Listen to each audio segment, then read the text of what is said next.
Well, he went from hero to zero, back to hero again, Sam Darnold. He has won the Super Bowl. Didn't Only thing he didn't win was the MVP, which went to Kenneth Walker, which Yeah. we did say in the third. I think if anyone's going to be, it would take Darnold to throw two touchdowns here in the next, 18 minutes, I think it was around then, for us to go, right, so, Darnold is the MVP. Walker won the MVP award. But Darnold played once again a cultured game, like an experienced game. We talked about this 2 weeks ago, didn't we? Where taking sacks instead of just trying to make something happen, playing it conservatively, playing it smart. Like I've listened to a couple of podcasts on the. I went back to Leicester to watch it with friends and with Andrew and friends and family back home. And I've come back today listening to a lot of the stuff on the way back on the train, and we've had game managers and game managers in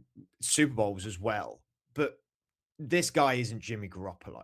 That's a one that we always said that Jimmy Garoppolo is a game manager, and there's other quarterbacks like that. Sam Darnold is it. He has played himself, I think, into a top 10 quarterback conversation, maybe even a top 5 quarterback conversation. In fact, the Seattle Seahawks have played themselves into a Super Bowl contender thing for, I think, the next few years. Now, we've said this a few times about other teams. I think that was one thing today, as I've noticed a lot in the media of NFL, is a bit of rose tinted glasses. And I've said it a lot of times, haven't I?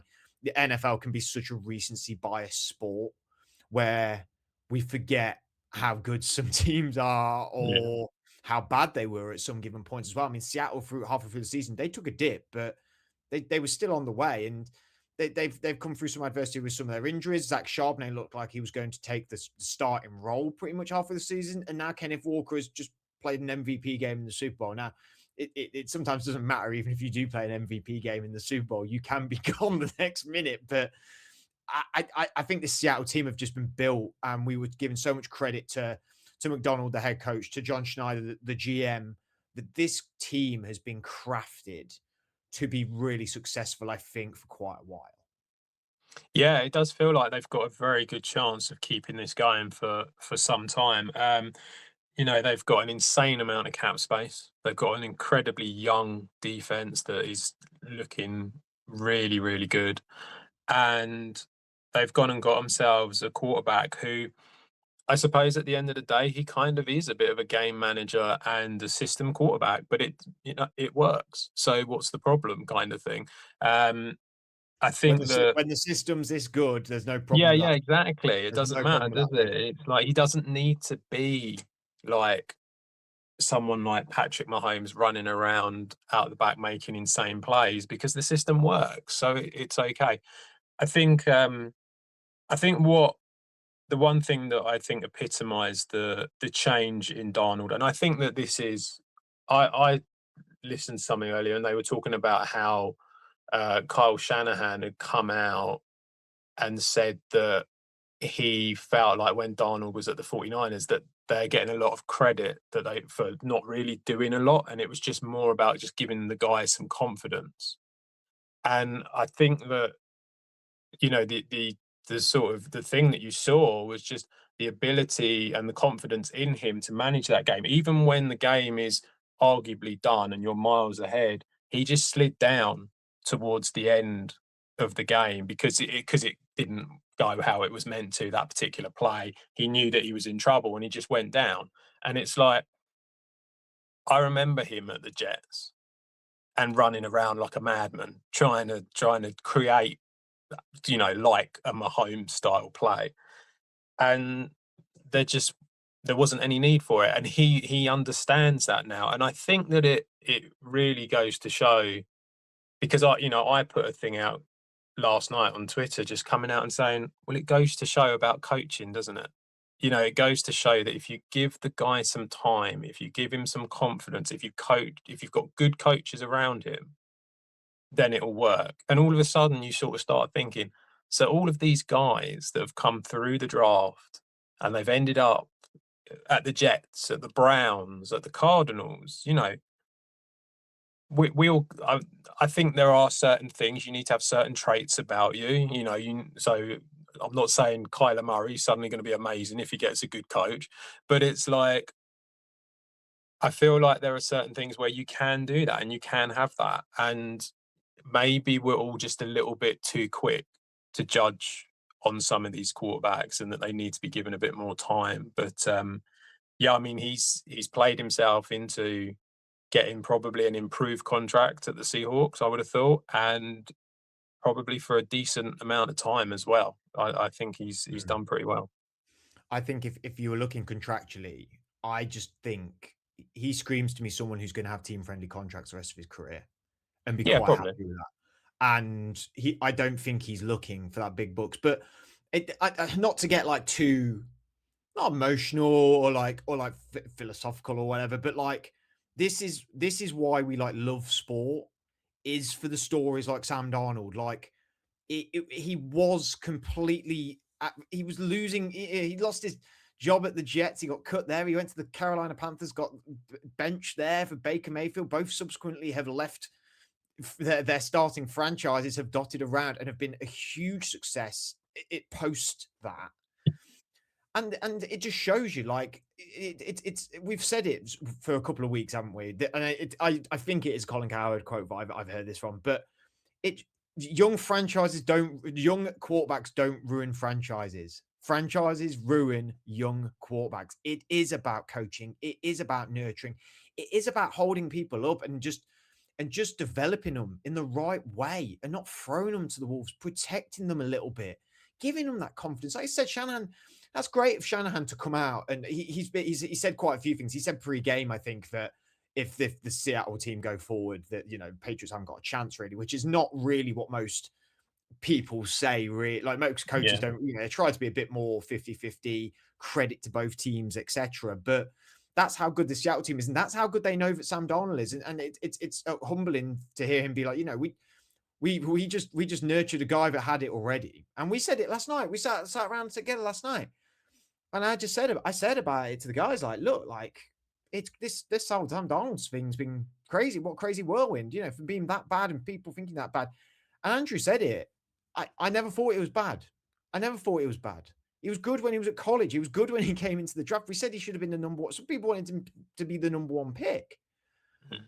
And he's always had it. He's always had he's had that mentality. And I've had the privilege of interviewing him when he was at Minnesota here in London, and he came across as a guy that seemed, level-headed, eager to learn, eager to be educated, eager to develop, and I think you just said it a moment ago. I think when we're looking at players now coming into the league, or even been in the league for a while, we spoke about it the other week, who's going to be the next Sam Darnold. I don't think it's just a quarterback. I think it's every player. I think every player in all facets. We shouldn't be counting anybody out now within this game when they move around. I mean, Johnny, who's a great friend of the podcast, used to do a little bit on the franchise tag here. He said it about, he said it's not just Sam Darnold in the quarterback position. Look at some of the guys that have been at the Jags. He went Francis Ngakwe, the edge rusher. He was like, he couldn't do anything at the Jags. And then he went on to have a great career, he bounced around a little bit, but he seemed to be pretty good in a lot of other places. And he was like, I think the Jags have ruined some of these players, but we had some really good guys at some point, and we let them go, and they went on to do really great things. So I just think it can be situational, and like, credit to Sam Darnold to go through this journey and to come out the other side to be a Super Bowl champion, to have played. He played really well in this game. Okay, the offense didn't really do much, but I think that's credit to the Patriots defense. I think the defense of the Patriots was very good in the first half.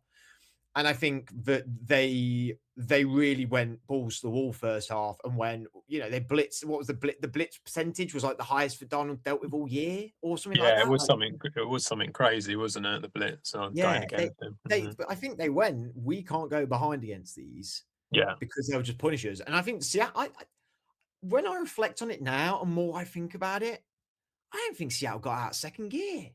Not really. Well, I don't one thing think I they was really gonna did. say, he there's a lot of talk about the sort of, "Oh, Mike McDonald's a genius," and how amazing the defense is and all of that stuff, and when you think about it and you look back and you see highlights of it, they didn't do anything special. Like, they really didn't. A lot of it was just blitzing from a long way back. You had, like, Devon Witherspoon blitzing from a long way back. And, I gave a lot of criticism to the left side of the O-line for the Patriots, but it wasn't. It was actually the right as well. It was the whole O-line. They just couldn't cope with it when they were being blitzed against them, when Seattle were putting pressure on them. But Seattle weren't giving them any, like, really crazy exotic looks or anything like that. It wasn't like they were hiding people and all of a sudden they just popped up out of nowhere. Yeah. A lot of it was pretty standard stuff that we've seen in the NFL for a long time. And that's not having a go at Seattle. That's just basically coming out and saying they're an incredibly well run defense, that we're all on the same page, knew exactly what to do.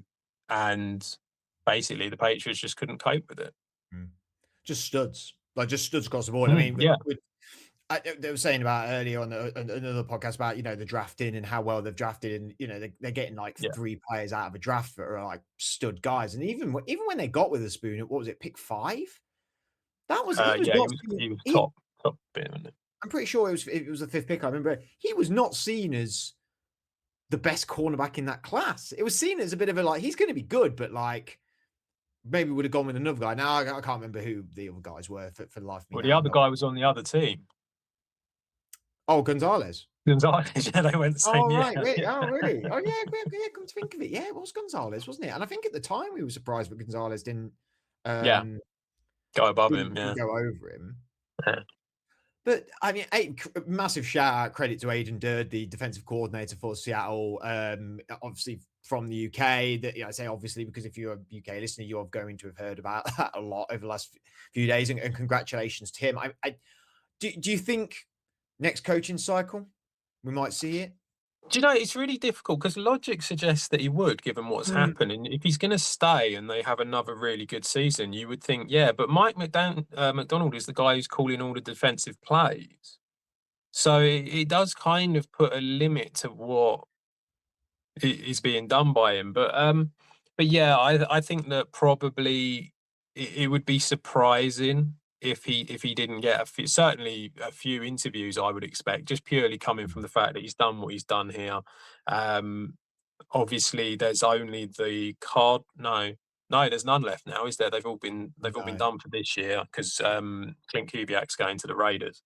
So they've all been done for this year. So yeah, I think if he has another good year, which when you look at that defense, you look at how young they are. They've got a ton of cap space, as I've said, so they can bring back some of the veterans if they want to, or they can improve it if they want to. Yeah, I mean, there's no reason why that defense shouldn't be really good again. And you got to think to yourself, if you can, you are the defensive coordinator, you've had a Super Bowl win. It does feel like now it's kind of a matter of time before he gets a head coaching job.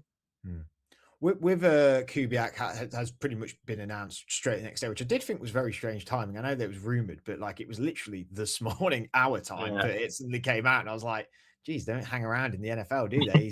He's celebrating, having his cigars, and getting on a plane. I mean, you probably drive from San Francisco to Vegas, pretty much to go and coach there.